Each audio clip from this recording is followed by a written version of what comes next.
Thanks for the love and support. I appreciate it. Thank you, Spice. Kuya kaluluka mani ni Spice Diana. Kuri show ya ngilo na jenga Spice and Pamela with a lot of love. Thank you very, very much. Now wewe mtafanga mo. Ayo na kuingira. Singa walinga oyina kumvira. Abazimanga katonda obuma. Nzikuze. Thank you, ladies and gentlemen. That was my time. God bless you, Nimrod. Let's go back together. Ladies and gentlemen, baba nyakwanga mompagide banga dene katuzinema just kaiba kamoko ka ekintu kikwasaganye abayimbi China wanji nyomwe balinyokwanga mompagide akalula kamani nyo make some noise.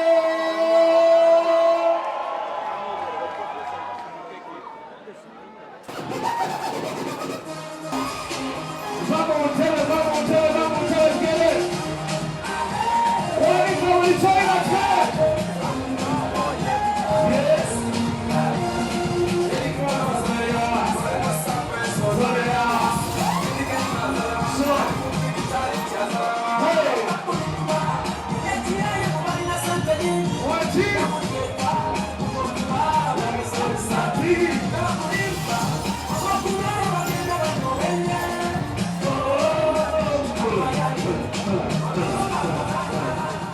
Ladies and gentlemen, baba nyakwanga mompagide banga dene neka njagala kwebaza just a few people just mumpeme dakikenjo because singasimbo singendo gravity omutoje namukubira ko nemugambulaza kyekiriwo waliwo ekiganyi bla bla bla nangamba kakwe namba 2 ogenda obalabe bakwoca amaja ku namba zeyampa mwalimu boss wa code base era wenagenda nendaba oyo omugagga nanjokyezaawo nga tabuuza bibuuzo omanyi ovavanga ku miyindi ng'agenda kuyingira weereere ate n'akuwagira n'okuwagira n'agula ticket 5 worth 500,000 shillings era gravity ayina gy'ava bw'anatuuka mu budde ajja tukuba bwana bannaabatatuuse mujja kunsonga on his behalf naye nga gaayo oyo mukubireko mu ngalo ez'amaani nyo his one of the realest fingers I know yaman malayo kojja kimbowa agenze hamalazeyo hamu naye abadde wano busy management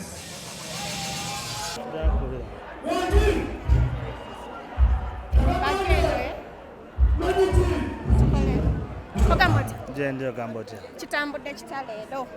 Isha. Tulinaku tukola record. Last year twakola record. Kati ate tuzeemu ne tumenya record gye twakola last year. Naye kino ekifo kinene kirungi. Kiwa abantu emirembe. 7,000 people. Enkya totuzaayo. Emachi. Eri. Tugenda tukola byanjawulo. Tetusobola kubeera ku kintu kimu buli lunaku. So tugenda tutuwaringa.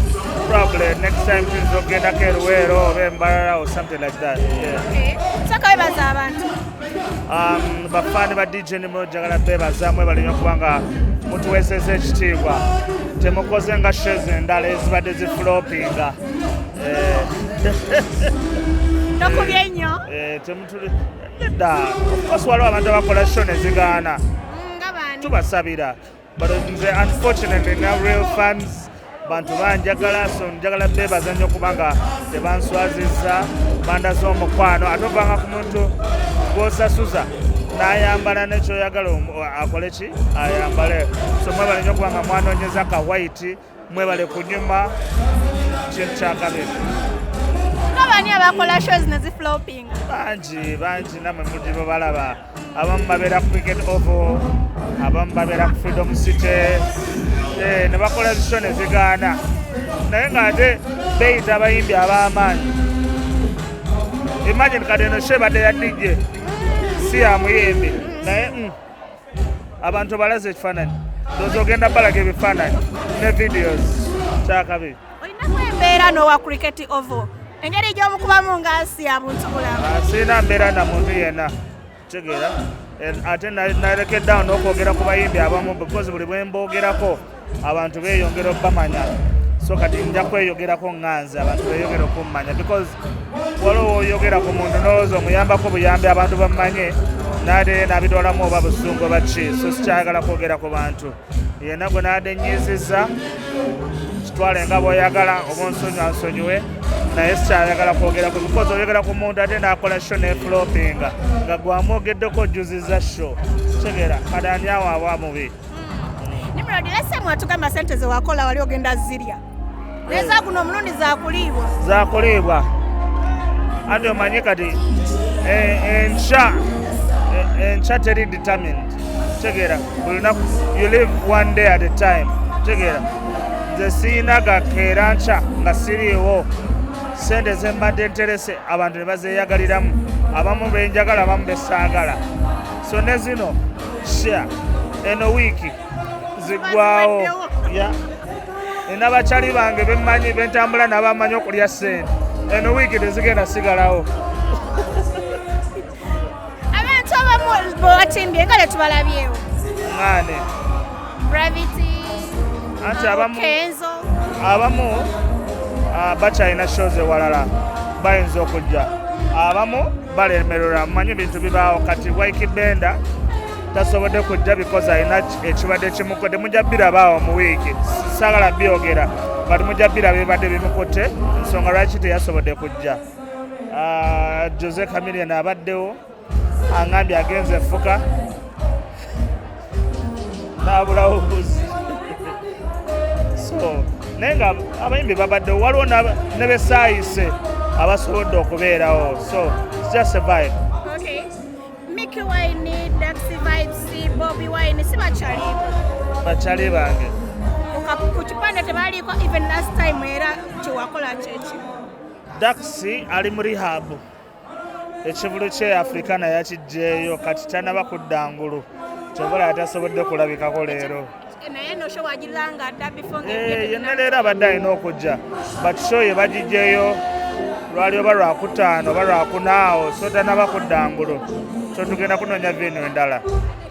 Bobby takyayimba ani omulala gombozi Mickey kyali wange Mickey last year yajja nanyimbirako Eddie yawesa emyaka gyange mpozi nga nkoze white party edition nga yakikadde then Eddie yawajja kujja ayimbe ani omulala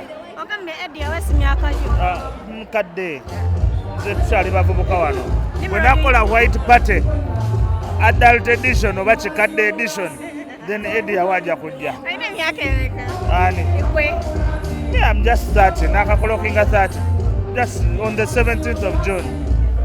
Eddie away is 65 katiana abamu abayandi ayimbira baafa olinayo ku baana kwejja emyaka 3 siina just n'abantu bendabirira ate omukyala ate kati mbeera ntya nga siina baana ate nembeera n'omukyala ototulowozesa ebirala ate girlfriend ndi single era ku white party eno probably nina gwendabye tujja tutandikira awo naye nga naye akulabye oba of course kati party yange wano nze mugagga wano nze mugagga era buli muntu ali wano bwe nkugambako n'ogaana future yo gy'oba olemesezza. omaze mu ndongo bbanga ki? myaka 15. wegitandika olina emyaka emeka? So about 18. So nosobeera ng'olina 30. bala abalabi bajja tubaliramu babale balemu kubala kwagaana kyobula anadda mu ndongo. Ekisembayo tuddamu ddi wa olunaku? Ekisembayo nja kwebaza nnyo Capital City okubanga yampadde venue ya kabi mbeeranga wano every single Sunday so mujje tunyumire. Next event tujja planinga cause abamu ku bankwasaganya baŋŋambye tupulaninga awalala we tuddako tetusobola kukola party emu so probably we'll do a tour somewhere else. Kyekyala ba DJ bambi temunkompeyaringa because kati ndi mukukola bintu abamu bye batasobola kukola tegeera tosaba na bato because okunsaba bato olina okuba nga osoose kukola kwa pate ng'eno Manyi mu bato babapima kilo nkaaga mwesobola kati mpozi ng'omaze kukola bate bweti bw'osobola okusaba bato so temunsaba bato. Njagala kwebaza buli muyimbi asobodde okunyimbirako, mwebale nnyo Mukama abaddizeewo, buli comedian asobodde okubeerawo, buli DJ Galaxy FM ne bafaani mwebale nnyo kubanga mumpagidde, mwebale nnyo kubanga tukikoze ffenna ne tusetinga records okitegeera. So wano weni ndi undisputed. Okola share gogo ne kusala naye nze nekola nenfuna abantu. Nokola mu bbala. Nekola mu kisabo kino kisaawe. Tuna wano tuli ku kisaawe. Akasembayo wali okonyeko kushigamani. Nenga banjagala. Nakwagala. Ate mbanoonya engeri gye ndi single. Naye nze nina ssente tebajja. Tebajja. Professional DJ. Kituufu abayimbi banene bwe baba baleeta nnyimba zaabwe zisanya musooka basasuza ssente oba nedda? Nze sirina muyimbi gwe nsasuza ssente. Abampa banjokyayo bookya basiima. Era nkubiriza buli muyimbi bw'oba ogenze ku show oba ogenze ku kivuno nosangayo DJ bakuwadde miliyoni ne bweba miliyoni emu oba nnya funako emitwalo 5 girekereko DJ. Kitegeera just as a token of appreciation. Nze teri muyimbi ansasula kuzannya mizigo we because tonsobola. Teri muyimbi asobola kunsasula. Kitegeeza abasasudde ne bafaani bange bonna bano baba badi wano. So ndi very expensive. Bazisekite nga mmeka z'okubira? Tebansobola kuba a nights. Ati zeeyongedde. Akageri kawalinnya ennyonyi. Zeeyongedde. First of all nalinnya ennyonyi business class. Nkoze show bantu 7 bazze. Era buli ambuukinga bbaala oba ki bw'oba tolina miliyoni 4 tokuba simu. Ebbeeyi yeeyongedde. Concert miliyoni 10. Bbaala 2 hours 4 million. Kigeze. Togenda kudda tololo. Kizibu njasigala ewaka n'ewaka. Tekikutwale ku sayidi ya GNL Zamba nga naye yavuddeyo n'agamba tayagala bayimbi wakaawe mbu tebalina makulu like bw'onovayo n'olangira ekintu ekito tekikuletere kugwa. Obuzibu buliwo omuyimbi gonkope yalinzeeko simumanyi kati sisobola kumuriplayinga kozi simumanyi. Zamba tomumanyi? Nedda. Yani oyo yayimba ki? Yefefe busi. Oba yakokola mwakwanako omu? Nani? Kati mbeera njanga nakwanako omu n'omuntu gwe sitamanyi. Alabika kano akayimba akatambula ennyo ennaku zino yakakubira gwe. Akaliwa. Simanyi mubeereyo mabbala n'obuwala bwe twamaliramu. Oluyimba luli awo like. Sirumanyi. Simanyi. Yayimba kinawo. Bye.